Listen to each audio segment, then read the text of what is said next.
warahmatullahi wabarakatuh. Perkenalkan, nama saya Alda Syafira, NIM T2018-674, akan mempresentasikan makalah yang saya buat dengan mata kuliah ilmu fikih yang dibimbing langsung oleh Bapak Bahrul Munib dengan judul makalah Pandangan Gus Baha dalam Pengambilan Hukum Islam. Perlu diketahui bahwasanya terdapat 4 poin besar yang akan saya presentasikan. Yang pertama yaitu pengertian dari hukum Islam, yang kedua prinsip-prinsip hukum Islam, yang ketiga tujuan dari hukum Islam, yang keempat pandangan Gus Baha mengenai hukum Islam. Baik, yang pertama saya akan mempresentasikan tentang pengertian hukum Islam. Hukum menurut Kamus Besar Berbahasa Indonesia atau KBBI, hukum adalah sebuah peraturan atau adat yang secara resmi mengikat dalam hal yang dikukuhkan oleh penguasa atau pemerintah. Maksudnya, dalam suatu sistem atau pemerintahan atau suatu golongan, di dalamnya itu pasti terdapat suatu hukum-hukum atau peraturan-peraturan yang harus ditaati oleh pengikut atau orang-orang yang berkecimpung di dalam pemerintahan atau sistem tersebut. Seperti itu.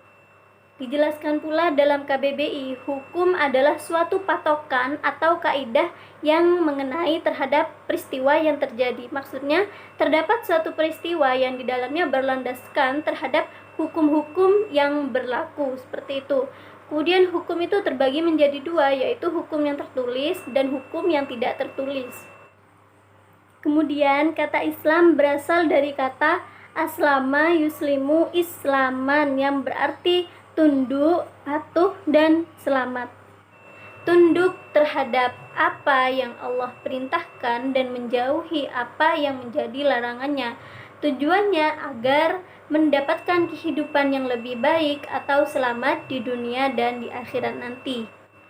Kemudian Islam secara istilah adalah suatu agama yang dibawa oleh Nabi Muhammad SAW melalui malaikat Jibril untuk umat muslim. Tujuannya agar mendapatkan kehidupan yang lebih baik dan terarah.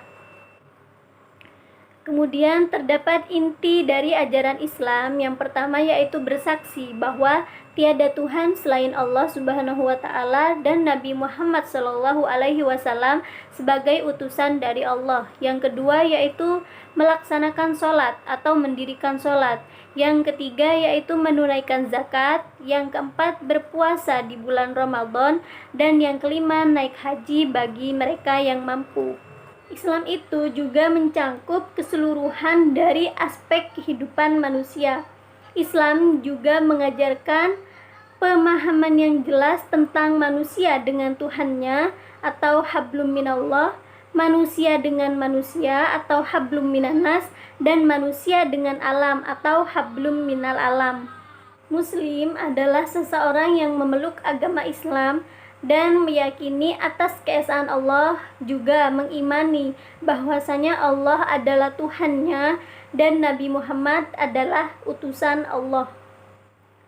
Ajaran Islam yang terdapat dalam Al-Quran dan As-Sunnah itu terdapat 3 garis besar. Yang pertama yaitu suatu ajaran Islam yang mana berhubungan langsung dengan keimanan atau kepercayaan terhadap Allah Subhanahu wa taala, para malaikatnya, kitabnya, dan utusannya, serta peristiwa-peristiwa yang ada di kehidupan setelah kematian nanti. Sehingga pembahasan ini mencangkup ke dalam bidang ilmu akidah atau teologi. Jadi yang pertama ini membahas tentang suatu keimanan, yang mana ketika seseorang itu sudah iman atau percaya akan adanya Allah, maka masuk dalam kategori pembahasan teologi. Yang kedua yaitu suatu ajaran Islam yang mana pembahasan di dalamnya mencangkup nilai-nilai moral, adab, dan tingkah laku keseharian umat muslim. Sehingga pembahasan ini mencangkup dalam bidang etika, adab, atau moral. Yang ketiga yaitu ajaran Islam yang berisi tentang pemahaman tentang perbuatan indrawi yang mencangkup sesuatu yang diperintahkan oleh Allah dan yang dilarang oleh Allah. Sehingga pembahasan ini mencangkup pada bidang ilmu fikih atau hukum Islam. Kemudian terdapat 4 nama yang sering dikaitkan dengan ilmu fikih. Yang pertama yaitu syariat, yang kedua fikih, yang ketiga hukum syara, yang keempat qanun. Jadi dalam hukum Islam itu tidak hanya membahas tentang teorinya saja, akan tetapi di dalamnya juga membahas tentang perbuatan-perbuatan yang bersentuhan langsung dengan sendi-sendi kehidupan atau yang bergesekan langsung dengan kehidupan manusia. Karena banyak sekali ditemukan problematika sehingga menimbulkan perbedaan pendapat, perpecahan, pertikaian antar umat muslim atau non-muslim. Sehingga diperlukan sumber hukum Islam untuk menjawab atau memberikan solusi dari problematika yang terjadi. Yang pertama yaitu Al-Quran. Al-Quran adalah sebuah kitab suci bagi umat muslim yang mana diturunkan kepada Nabi akhir zaman, Nabi terakhir yaitu Nabi Muhammad SAW melalui malaikat Jibril. Al-Quran tersebut memuat kandungan yang berisi tentang perintah, larangan, kisah-kisah Islami, anjuran, dan ketentuan-ketentuan lainnya. Al-Quran juga mengemukakan secara rinci tentang bagaimana kita sebagai manusia menempatkan diri dalam bersosial atau melakukan kehidupan dengan makhluk lainnya, seperti itu. Kemudian yang kedua yaitu as-sunnah atau al-hadis.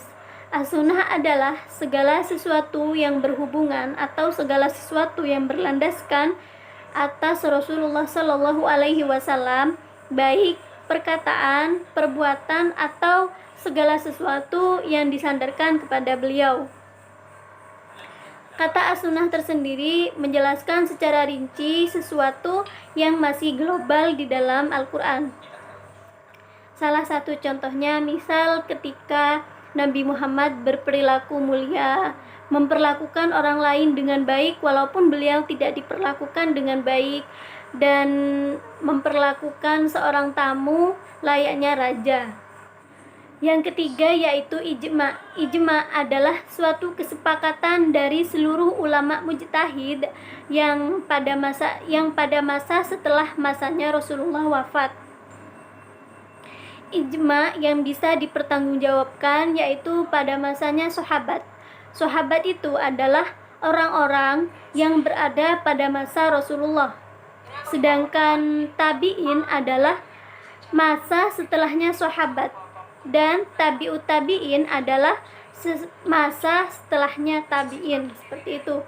Pada masa itu terjadi banyak sekali pertikaian dan perpecahan atau bahkan perselisihan yang tidak bisa dihindarkan. Kemudian yang terakhir yaitu qiyas. Qiyas maksudnya adalah segala sesuatu yang tidak terdapat dalil nasnya di dalam Al-Quran maupun hadis. Nah, ketika ada sesuatu yang sudah ada nas di Al-Quran dan di hadis tersebut, maka tidak membutuhkan kiasan lagi. Salah satu contohnya adalah pada zaman dahulu itu diharamkan di Al-Quran dan hadis juga dijelaskan bahwasanya meminum minuman khamr itu haram. Kemudian seiring berjalannya waktu di era reformasi sekarang, semakin canggihnya teknologi, semakin berubahnya pergaulan yang ada di sekitar kita, maka kata khamr sudah mulai tergerus menjadi minuman keras atau lain sebagainya.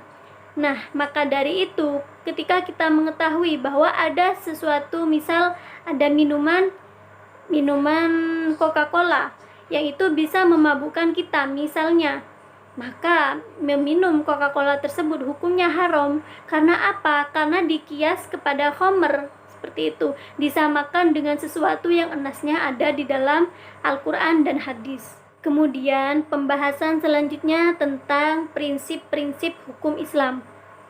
Menurut Amir Syarifuddin, sebagaimana telah dikutip oleh Qutbuddin Aibak, yang mana menjelaskan hukum Islam adalah seperangkat peraturan dari Allah Subhanahu wa taala dan sunnah Rasulullah tentang tingkah laku tiap-tiap manusia untuk semua orang yang beriman kepada Allah atau beragama Islam. Bersumber dari nilai ilahiyah, terdapat 9 prinsip dalam hukum Islam. Yang pertama, prinsip akidah yang tertera di dalam 5 rukun Islam dan 6 rukun iman, yang mana harus benar-benar dilakukan oleh tiap-tiap orang muslim dalam kehidupannya, sehingga setiap perilakunya, setiap tingkah lakunya tersebut tetap berlandaskan akidah Islamiyah, baik dalam aspek ekonomi, sosial, budaya, pendidikan, dan lain sebagainya. Kedua, yaitu prinsip ibadah yang dimaknai secara luas, bukan hanya tentang ibadah nahdoh atau sholat, zakat, puasa, sedekah, haji, dan lain sebagainya, akan tetapi juga mencangkup tentang muamalah al-makhlukiyah atau interaksi antar satu manusia dengan makhluk lainnya. Yang ketiga, yaitu prinsip syariah atau hukum, yang mana prinsip ini menunjukkan bahwa segala aktivitas yang dilakukan oleh tiap-tiap orang muslim maka dikembalikan kepada hukum atau syariat Islam. Yang keempat, yaitu prinsip tazkiyah atau kesucian, yang di dalamnya mengandung makna sesungguhnya Allah itu maha suci dan Allah hanya menerima sesuatu yang suci. Kemudian prinsip selanjutnya yaitu prinsip khilafah atau kepemimpinan, yang di dalamnya terkandung sejumlah sifat nubuwah seperti siddiq artinya kejujuran, amanah artinya dapat dipercaya atau bertanggung jawab, fatonah artinya cerdas, tablik artinya profesional. Kemudian yang keenam yaitu prinsip mikullah, yang artinya pemikiran mutlak hanya kepada Allah. Allah itu satu dan tidak ada duanya, seperti itu. Prinsip selanjutnya yaitu prinsip adalah atau keadilan, yang di dalamnya terbangun perilaku adil dalam setiap perilakunya atau menempatkan sesuatu secara porsinya, serta mengandung persamaan dan kebersamaan sebagai lawan dari sifat kedoliman. Prinsip yang kedelapan yaitu prinsip al-wusta atau keseimbangan. Artinya di dalamnya mengandung makna at-tawazun atau suatu kemampuan dan sebagai tuntutan untuk senantiasa menyeimbangkan antara kepentingan dunia dan kepentingan akhirat. Jadi selama kita di dunia, kita tidak hanya mengejar yang namanya duniawi saja atau materialistik, tapi kita juga harus mengejar yang namanya tujuan akhir kita, akhirat. Sehingga kita tidak sia-sia diciptakan di dunia, hanya diciptakan di dunia. Kemudian yang kesembilan yaitu prinsip al-maslahah atau prinsip kemaslahatan. Maksudnya, dalam prinsip ini, dalam menjalankan segala aktivitas tersebut menghasilkan atau mendapatkan atau memberikan maslahat terhadap orang lain atau skala prioritas. Sehingga setiap kita melakukan sesuatu itu tidak hanya bermanfaat bagi diri kita sendiri, juga bisa bermanfaat bagi orang lain. Penjelasan selanjutnya yaitu tentang tujuan hukum Islam. Setiap peraturan, setiap hukum pasti memiliki beberapa tujuan yang akan dicapai oleh tiap-tiap orang. Misal kita ibaratkan dengan suatu sistem pemerintahan, maka tujuan dari adanya hukum-hukum atau perundang-undangan atau peraturan-peraturan yang ada di negara tersebut tujuannya adalah untuk kemaslahatan masyarakat. Begitupun dengan agama Islam, adanya hukum Islam atau tatanan Islam tujuannya untuk kemaslahatan umat muslim pun mendapatkan ketenangan dan kebahagiaan di dunia dan di akhirat nanti. Secara umum, tujuan dari penciptaan dan penetapan hukum dari Allah Subhanahu wa taala adalah untuk kepentingan, kemaslahatan, dan kebahagiaan manusia baik di dunia maupun di akhirat nanti. Kemudian tujuan dari hukum Islam itu tidak terbatas pada segi materialistik saja, tetapi juga ada pihak-pihak yang harus kita pertimbangkan seperti individual masing-masing orang, atau kemaslahatan masyarakat umum, atau kemaslahatan umat secara umum, seperti itu. Kemudian dilihat dari segi ibadah dan muamalah, di samping itu untuk membersihkan jiwa dan taqarrub atau mendekat kepada Tuhan pada umumnya untuk tujuan dunia dan akhiratnya nanti.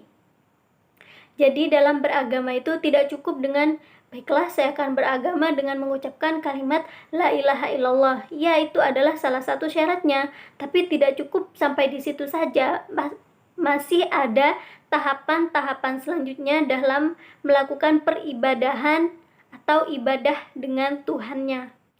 Kemudian adanya hukum Islam tersebut atau aturan atau akidah yang ada dalam Islam tersebut tujuannya untuk dilakukan oleh umat-umat Islam, bukan malah untuk ditinggalkan atau tidak dilakukan sama sekali, seperti itu. Pembahasan yang terakhir yaitu tentang pandangan Gus Baha mengenai hukum Islam.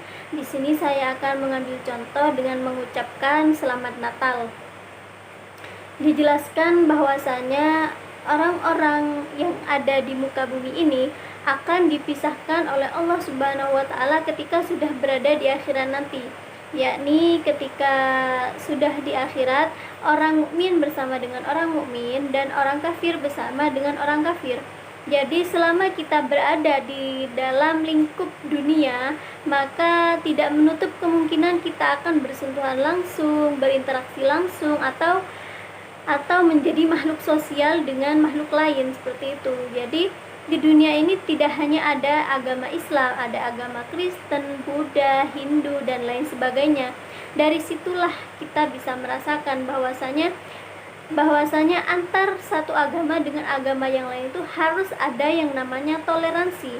Misal ketika tanggal 25 Desember kemarin ada tuh yang namanya hari Natal. Jadi untuk sesama orang Kristen itu saling mengucapkan selamat hari Natal, seperti itu. Lalu banyak sekali yang mempertanyakan bagaimana hukumnya jika orang Muslim, bagaimana hukumnya jika umat Muslim mengucapkan kepada orang Kristen dengan ucapan selamat Natal, seperti itu. Diperbolehkan atau tidak, dosa atau tidak, seperti itu. Nah, dijelaskan oleh Gus Baha dalam tausiahnya, selama tujuannya tersebut tidak keluar dari hukum-hukum Islam atau keluar dari kaidah-kaidah dalam Islam, maka boleh-boleh saja seperti itu. Bisa jadi tujuan dari kita mengucapkan selamat Natal kepada orang-orang Kristen di tanggal 25 Desember kemarin hanya untuk menghargai atau mentoleransi antar agama, antar manusia. Seperti halnya pada masa dulu, pada masanya Kanjeng Nabi, yaitu Nabi Musa, yang mana Nabi Musa adalah orang Islam atau kaum Muslim yang dirawat oleh Firaun, seperti itu. Jadi tidak menutup kemungkinan orang-orang Islam itu butuh kepada orang-orang kafir, tidak menutup kemungkinan juga orang-orang kafir membutuhkan orang-orang Muslim. Salah satu contohnya lagi, misal salah satu dari keluarga kita, salah satu dari manusia-manusia atau kaum Muslim akan pergi ke Mekah, tujuannya untuk naik haji, seperti itu. Nah, tidak mungkin atau bahkan akan jarang sekali perjalanan dari Indonesia menuju Arab Saudi itu menggunakan sepeda motor misalnya, atau menggunakan mobil pribadi, kecuali memang ada niatan-niatan tertentu, misal saya sambil mau jalan-jalan nih gitu. Tapi kalau niatnya langsung saya mau naik haji, ya bisa kita dengan menggunakan kendaraan, yaitu dengan pesawat terbang. Pertanyaannya, siapa yang membuat pesawat terbang? Orang-orang kafir kan? Jadi itu adalah salah satu potret lapangan yang menjelaskan bahwasannya orang Islam juga membutuhkan orang-orang kafir selama itu masih dalam koridor di dunia. Dijelaskan tadi akan berbeda cerita ketika orang-orang mukmin yang ada di dunia dengan orang-orang kafir yang ada di dunia ketika sudah berada di akhiratnya masing-masing. Karena dawuhnya Gus Baha, karena mereka berbeda alamat, seperti itu.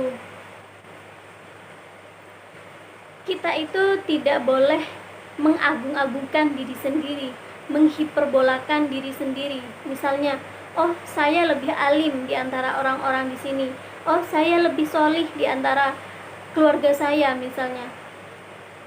Karena kita tidak pernah tahu rahmatnya Allah itu jatuh pada saat apa, rahmatnya Allah itu jatuh kepada siapa, kita tidak pernah tahu. Meskipun kita mau rajin sholat, mau melakukan ibadah semacam apapun, namun Allah tidak berkehendak merahmati, maka kita bisa apa seperti itu? Pernah mendengar cerita bahwa ada seorang pelacur yang masuk surga karena memberikan minum seekor anjing. Ya, itulah salah satu dari rahmatan lil alamin dari Allah Subhanahu wa taala. Sebenarnya seiring dengan perubahan zaman atau gesekan zaman yang semakin hari semakin tidak beraturan seperti itu, tidak menutup kemungkinan pertikaian, perselisihan ataupun perbedaan pendapat akan bermunculan. Oleh karena itu, mulai sekarang kita harus tanamkan jiwa religius kita, jiwa keagamaan kita, tapi tidak dengan mengesampingkan jiwa nasionalisme kita. Karena yang saya pernah ketahui bahwasanya seseorang itu berbeda kepala, beda isi, beda pendapat, dan beda pendapat akan beda referensi, seperti itu. Jadi marilah mulai sekarang kita saling memberikan toleransi, kita saling melapangkan dada terhadap orang lain walaupun orang lain tidak bersikap demikian kepada kita. Karena kembali lagi pada tujuan kita hidup di dunia itu untuk apa, seperti itu. Mungkin itu saja yang bisa saya presentasikan pada kesempatan hari ini.